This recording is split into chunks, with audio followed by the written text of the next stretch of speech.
Hello students, video शुरू करने से पहले प्लीज चैनल को लाइक, शेयर और सब्सक्राइब जरूर करें। एक इम्पॉर्टेंट इन्फॉर्मेशन, अगर आपको इस वीडियो के नोट्स चाहिए तो डिस्क्रिप्शन बॉक्स में दिया गया डाउनलोड लिंक चेक करें। Thank you. चलिए शुरू करते हैं। इस वीडियो में हम पढ़ेंगे MHI 101 ancient and medieval societies के प्रीवियस ईयर क्वेश्चन और most important questions with answers. ये क्वेश्चंस आपके एग्जाम के लिए बहुत इंपॉर्टेंट है। अगर आपने ये अच्छे से कर लिए तो एग्जाम निकलना पक्का है। Let's begin. Question 6। How did the organisation of agricultural production change during the 2 phases of feudalism? Question explanation. इस क्वेश्चन में हमें यह समझाना है कि फ्यूडलिज्म के दौरान कृषि उत्पादन की व्यवस्था कैसे बदली। हमें दोनों चरणों, प्रारंभिक फ्यूडल युग जब मैनर सिस्टम था और अंतिम फ्यूडल युग जब व्यापार और बाजार बढ़े, के अंतर को बताना है। फोकस एग्रीकल्चर, लेबर सिस्टम और सामाजिक परिवर्तन पर होना चाहिए। आंसर। इंट्रोडक्शन। फ्यूडलिज्म एक सामाजिक और आर्थिक व्यवस्था थी जो मध्यकालीन यूरोप में 9th to 15th सेंचुरी तक चली। इसका आधार था जमीन का नियंत्रण और लॉर्ड वसल संबंध। फ्यूडल युग में कृषि का केंद्र था मैनर सिस्टम, जहां पूरी अर्थव्यवस्था जमीन और मजदूरों के आसपास घूमती थी। समय के साथ ये सिस्टम 2 अलग चरणों में बदला, अर्ली फ्यूडल फेज और लेट फ्यूडल फेज, जहां मजदूरी, उत्पादन और बाजार संबंधी बदलाव आए। Main body. 1. Early feudal phase, manner system और सेल्फ सफिशिएंट इकोनॉमी। इस दौरान यूरोप का समाज पूरी तरह रूरल था और मनोहे मुख्य आर्थिक इकाई थी। मैनर में लॉर्ड का डोमेन, उसका खुद का जमीन हिस्सा और किसानों के छोटे प्लॉट्स होते थे। सर्फ्स और पेजेंट्स जमीन पर काम करते थे और बदले में सुरक्षा और रहने का अधिकार पाते थे। अर्थव्यवस्था बैंड और स्वयं संपूर्ण थी, मनों के अंदर ही सब कुछ उत्पादित और उपयोग होता था। 3 फील्ड सिस्टम और सरल कृषि उपकरण, लकड़ी का हाल, सिकल, उपयोग में आते थे। उत्पादन प्रकृति पर निर्भर था और नई तकनीक कम थी। 2. मजदूरी और सामाजिक संबंध। पेजेंट्स अपने लॉर्ड को कॉवी, लेबर सर्विस और कुछ हिस्से में रेंट इन काइंड देते थे। सर्फ्स जमीन से बंधे होते थे, बिना इजाजत के मनो नहीं छोड़ सकते थे। यहां स्थिरता थी पर आर्थिक विकास बहुत सीमित था। 3. लेट फ्यूडल फेज, व्यापार और बाजार का उदय। 12th सेंचुरी के बाद शहरों और बाजारों के विकास ने गांव की अर्थव्यवस्था को बदला। लॉर्ड्स ने लेबर ड्यूज को मनी रेंट में बदलना शुरू किया, इसे कॉम्यूटेशन ऑफ सर्विसेज कहा गया। पेजेंट्स अपनी फसल बाजार में बेचने लगे और उन्हें अधिक स्वतंत्रता मिली। हैवी प्लाव, हॉर्स कॉलर, वाटरमिल्स जैसे नए उपकरण आने से उत्पादकता बढ़ी। मैनर सिस्टम धीरे धीरे खत्म होने लगा और एक मार्केट बेस्ड इकोनॉमी उभरी। 4. फ्यूडल सिस्टम का पतन। 14th शताब्दी में ब्लैक डेथ से जनसंख्या घाटी और मजदूर की कमी हो गई। वेजेस बढ़ने लगे और सर्फडम कमजोर पड़ गया। लॉर्ड्स ने टेनेंट फार्मिंग शुरू की, जहां जमीन किराए पर दी जाती थी। इससे फ्यूडल सिस्टम धीरे धीरे कैपिटलिस्ट कृषि व्यवस्था में बदल गया। वेस्टर्न यूरोप में ये बदलाव तेज हुआ, जबकि ईस्टर्न यूरोप में सर्फडम कुछ समय तक बना रहा। कंक्लूजन। फ्यूडल युग के दौरान कृषि उत्पादन का संगठन एक बैंड और मनोरियल सिस्टम से बदलकर बाजार मुख अर्थव्यवस्था बन गया। तकनीकी प्रगति, शहरों का विकास और मजदूरी संबंधों के बदलाव ने इस परिवर्तन को संभव बनाया। इससे यूरोप में फ्यूडलिज्म से कैपिटलिज्म तक का सफर शुरू हुआ। If you need the notes of this video, there is a download link in the description box. Be sure to check it out. Thank you. Question 7. In what ways did the rise of Islam influence the oceanic trade till the 10th century? Question explanation. इस question में हमें बताना है कि इस्लाम के उदय ने 10th century तक समुद्रिक, oceanic व्यापार पर कैसे प्रभाव डाला। हमें इस्लामिक ट्रेड रूट्स, पोर्ट्स, व्यापारियों की भूमिका और उनके आर्थिक और सांस्कृतिक प्रभाव के बारे में लिखना है। आंसर। इंट्रोडक्शन। 7th सेंचुरी में इस्लाम के उदय ने दुनिया के आर्थिक और सांस्कृतिक दृश्य को बदल दिया। इस दौरान इस्लाम सिर्फ एक धर्म नहीं, बल्कि एक व्यापारिक और सांस्कृतिक शक्ति बन गया। मुस्लिम साम्राज्यों ने ऐसे मुद्रिक व्यापार पर अपना नियंत्रण स्थापित किया, जिससे रेड सी, पर्शियन गल्फ और इंडियन ओशन के पोर्ट्स एक दूसरे से जुड़े। इससे व्यापार और सांस्कृतिक मेल जोल दोनों बढ़े। Main body. 1. इस्लामिक एम्पायर का विस्तार और ट्रेड रूट्स पर नियंत्रण। प्रॉफेट मोहम्मद के बाद उमैयद और अब्बासिड खिलाफत ने अरब से लेकर हिंदुस्तान तक एक विशाल साम्राज्य बनाया। इस विस्तार के साथ उन्होंने ऐसे मुद्रिक रूट्स जैसे रेड सी और पर्शियन गल्फ पर अपना कंट्रोल स्थापित किया। इन रूट्स की सुरक्षा और प्रबंधन ने व्यापार को सुरक्षित और लाभदायक बनाया। बसरा, एडन, सिरफ और मस्कट जैसे बंदर व्यापार के बड़े केंद्र बन गए। 2. मुस्लिम व्यापारी और समुद्रिक समुदाय की भूमिका। अरब और पर्शियन व्यापारी ओशियानिक ट्रेड के मुख्य केंद्र बन गए। ये लोग भारत, श्रीलंका और दक्षिण पूर्वी एशिया तक अपना व्यापार ले गए। स्पाइसेस, कपड़े, मोती और घोड़े एक्सपोर्ट करते थे, जबकि सिल्क, सोने और हाथी डैंट इंपोर्ट करते थे। मुस्लिम व्यापारियों की ईमानदारी और इस्लाम के नैतिक सिद्धांतों ने उन्हें विश्वसनीय व्यापारी बनाया। 3. इस्लामिक दुनिया का आर्थिक और सांस्कृतिक एकीकरण। इस्लाम के प्रसार के साथ एक साझा सांस्कृतिक और आर्थिक क्षेत्र बना, जिसे दर अल इस्लाम कहा गया।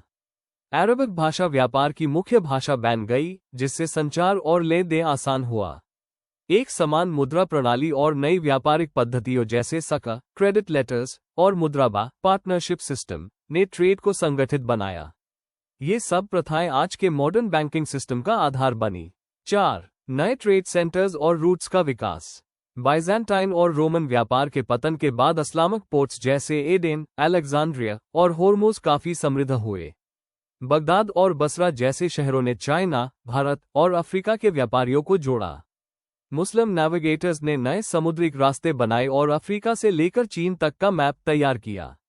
इससे दुनिया के विभिन्न भागों में आर्थिक और सांस्कृतिक आदान प्रदान बढ़ा।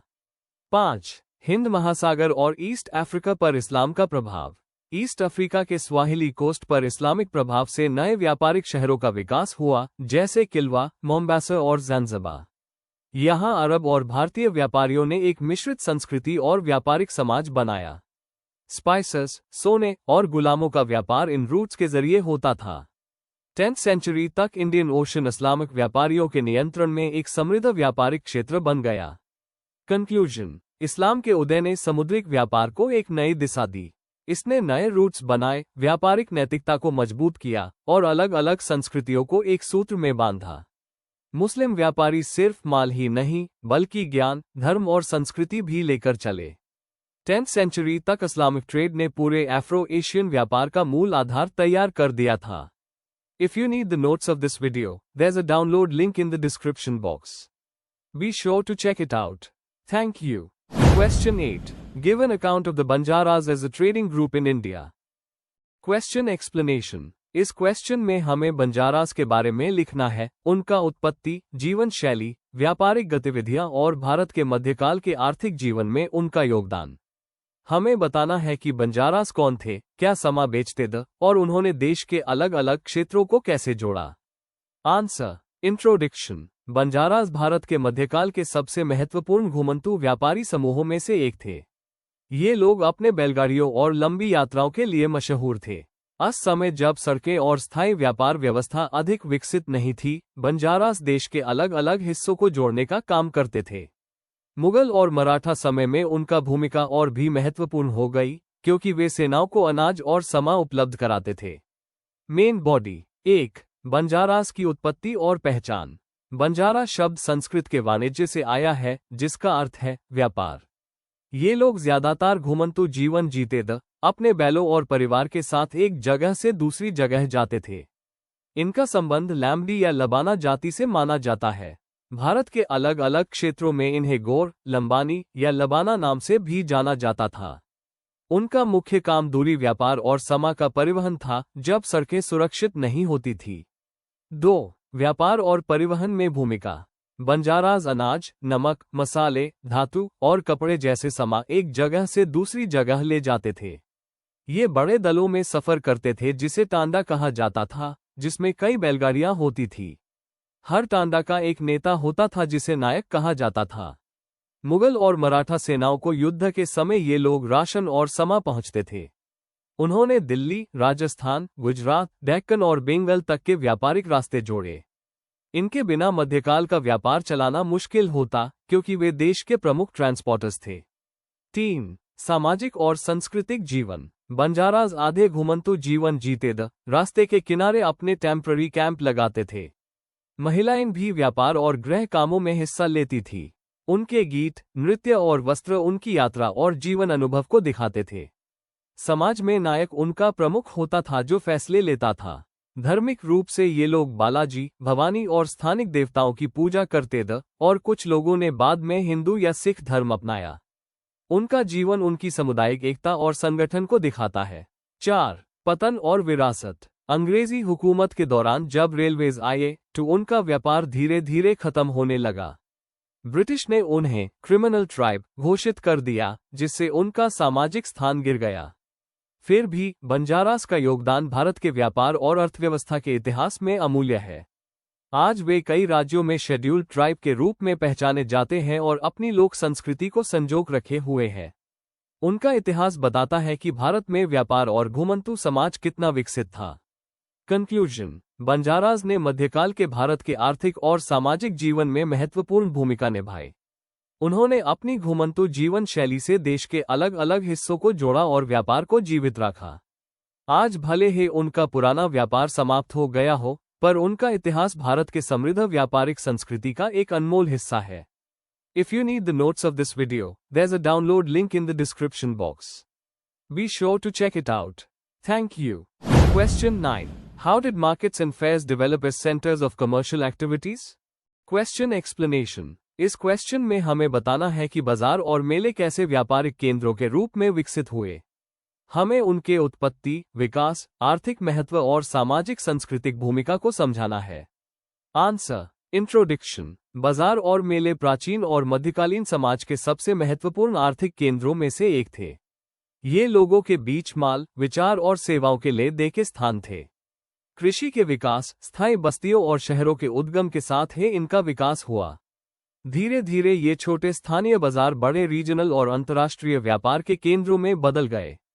Main body. 1. बाजार की प्रारंभिक उत्पत्ति। पहले बाजार तब बने जब लोगों ने स्थायी जीवन और कृषि अपनाई। जब उत्पादन में अधिकता आए, तब ले दे की जरूरत महसूस हुई। मेसोपोटामिया, इजिप्ट और सिंधु घाटी सभ्यता में बाजार अक्सर मंदिरों या शहरों के गेट के पास लगते थे, जहां अनाज, कपड़ा और बर्तनों का व्यापार होता था। ये व्यापारिक गतिविधियां हैं आगे चलकर नियमित बाजार और वार्षिक मेले के रूप में विकसित हुई। 2. मध्यकालीन बाजार का विकास। फ्यूडल युग के दौरान राजाओं और जमींदारों के अधिकार के तहत शहरों और गांव में साप्ताहिक बाजार लगने लगे। कॉइनेज और पैसे के उपयोग से व्यापार आसान और संगठित हुआ।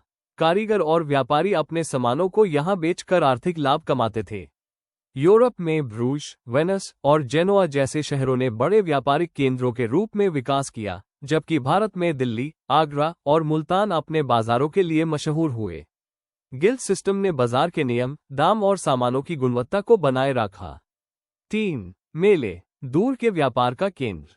मेले समय समय पर लगने वाले बड़े व्यापारिक और धार्मिक कार्यक्रम जहां दूर दराज के व्यापारी आते थे। फ्रांस के शैंपेन फेयर, जर्मनी के फ्रैंकफर्ट फेयर और भारत का पुष्कर मेला इसके उदाहरण है। यहाँ मसाले, कपड़े, घोड़े और धातु जैसे माल का व्यापार होता था। यहीं पर मुद्रा विनिमय और कर्ज ले दे जैसे बैंकिंग सिस्टम भी चलते थे। सिल्क रूट और समुद्रिक व्यापार के साथ इनका संबंध होने से इनका प्रभाव और बढ़ गया। 4. सामाजिक, सांस्कृतिक और आर्थिक महत्व। बाजार और मेले सिर्फ व्यापार तक सीमित नहीं थे, ये सामाजिक और सांस्कृतिक मिलन के केंद्र भी थे। भारत में अक्सर मेले मंदिरों और त्योहारों से जुड़े होते थे, जहां धर्म, मनोरंजन और व्यापार सब एक साथ होते थे। आर्थिक रूप से इन्होंने श्रम विभाजन, क्षेत्रीय समावेश और पैसे की गति को बढ़ावा दिया। इन्हीं व्यापारिक संरचनों से आगे चलकर व्यापारी वर्ग और प्रारंभिक पूंजीवाद, कैपिटलिज्म, का विकास हुआ। कंक्लूजन। बाजार और मेले प्राचीन और मध्यकालीन समाज के आर्थिक जीवन का केंद्र थे। उन्होंने लोगों, क्षेत्रों और सभ्यताओं को जोड़ा और व्यापार के माध्यम से अर्थव्यवस्था को मजबूत किया। इन्हीं के माध्यम से दुनिया अधिक जोड़ी हुई और व्यापारिक रूप से समृद्ध बनी। If you need the notes of this video, there's a download link in the description box. Be sure to check it out. Thank you. Question 10. Write short notes on any two of the following in about 250 words each. A. Pastoral nomadism. B. Spread of Christianity. C. The feudal revolution thesis. D. Martin Luther and the birth of Protestantism. Question explanation. इस question में आपको दिए गए 4 topics में से 2 topics पर short notes लिखने हैं। हर नोट में उनका अर्थ, विकास, सामाजिक महत्व और ऐतिहासिक संदर्भ समझाना है। हर टॉपिक कंसाइज पर मीनिंगफुल होना चाहिए। आंसर। इंट्रोडक्शन। ये टॉपिक्स इतिहास के अन बड़े परिवर्तनों को दिखाते हैं जिन्होंने समाज और धर्म दोनों को बदला। पास्टरल नोमैडिज्म एक पुरानी जीवन शैली है जिसमें लोग पशुओं पर निर्भर थे, जबकि मार्टिन लूथर का प्रोटेस्टेंट मूवमेंट यूरोप के धार्मिक और राजनीतिक जीवन का मोड़ था। यहाँ हम इन दोनों विषयों, पास्टरल नोमैडिज्म और Martin Luther in the birth of Protestantism पर चर्चा करेंगे। ए. पास्टरल नोमैडिज्म, मीनिंग और फीचर्स। पास्टरल नोमैडिज्म एक ऐसी जीवन शैली है जहां लोग पशुओं पर आर्थिक रूप से निर्भर होते हैं और चरा और पानी की तलाश में स्थान बदलते रहते हैं। ये प्रथा सेमी-एरिड और ग्रासलैंड एरियाज में आम थी जहां खेती मुश्किल थी। प्रमुख चरवाही समुदायों में बेडुइन्स, अरब, मंगोल्स, सेंट्रल एशिया और मासाई, अफ्रीका शामिल थे। इकोनॉमिक और सोशल स्ट्रक्चर। इनका अर्थव्यवस्था दूध, ओन, मांस और चमड़े जैसे पशु उत्पादों पर आधारित होती थी। ये लोग अक्सर खेती करने वाले स्थायी समुदायों के साथ व्यापार करते थे। समाज कुल और जाति संबंधों पर आधारित था, जहां नेतृत्व विरासत में मिलता था। कल्चरल और हिस्टोरिकल रोल। पास्टरल लोगों ने सभ्यताओं को जोड़ने में महत्वपूर्ण भूमिका निभाई। मंगोल एम्पायर इसका एक श्रेष्ठ उदाहरण है जहां चरवाही समाजों ने दुनिया के इतिहास को प्रभावित किया। उन्होंने सैन्य रणनीति और घोड़सवार युद्ध कला में भी योगदान दिया। सिग्निफिकेंस। पास्टरल नोमैडिज्म हमें प्रकृति के अनुकूल जीवन और संसाधन के उपयोग के बारे में सिखाता है। ये मानव समाज की विविध जीविका प्रणालियों का प्रतीक है। B. Martin Luther and the birth of Protestantism. Background. मध्यकालीन समय में कैथोलिक चर्च बहुत शक्तिशाली थी पर उस पर भ्रष्टाचार और धार्मिक दुरुपयोग के आरोप लगे। मार्टिन लूथर 1483 to 1546 एक जर्मन सन्यासी थे जिन्होंने प्रोटेस्टेंट रेफॉर्मेशन की शुरुआत की। लूथर के 95 थीसिस और विचार। 1517 में लूथर ने अपने 95 थीसिस विटनबर्ग चर्च के दरवाजे पर लगाए जिसमें उन्होंने इंडल्जेंस बेचने का विरोध किया। उनका कहना था कि सिर्फ विश्वास, फेथ अलोन, और बाइबल का ज्ञान, स्क्रिप्चर अलोन, ही मुक्ति का रास्ता है। उन्होंने बाइबल को जर्मन भाषा में अनुवाद किया ताकि आम लोग भी उस पढ़ सकें। Impact on Europe. इस आंदोलन से प्रोटेस्टेंट चर्चेस बने और कैथोलिक चर्च का एकाधिकार टूट गया। रेफॉर्मेशन ने शिक्षा, व्यक्ति की सोच और राजनीतिक विचार को नए रूप दिए। इससे धार्मिक युद्ध हुए पर इसी ने मॉडर्न नेशन स्टेट्स के बीज भी बोए। सिग्निफिकेंस। मार्टिन लूथर का आंदोलन न केवल धार्मिक परिवर्तन था, बल्कि उसने यूरोप के समाज और राजनीति को नए दिशा दी। प्रोटेस्टेंट विचारधारा ने बाद में लोकतंत्र और पूंजीवादी सोच को प्रभावित किया। कंक्लूजन। पास्टरल नोमैडिज्म और मार्टिन लूथर का आंदोलन दोनों ही मानव इतिहास के दो अलग पहलू दिखाते हैं, एक जीवन की आवश्यकताओं से उत्पन्न परिवर्तन और दूसरा विचार और धर्म के माध्यम से सामाजिक क्रांति। ये दोनों बताते हैं कि मानव समाज सदा परिवर्तन और सीखने की प्रक्रिया में रहता है। Before we end, please like, share and subscribe the channel for more such study materials and one important information अगर आपको नोट्स चाहिए तो डिस्क्रिप्शन बॉक्स में डाउनलोड लिंक दिया हुआ है, जरूर चेक करें। Thank you.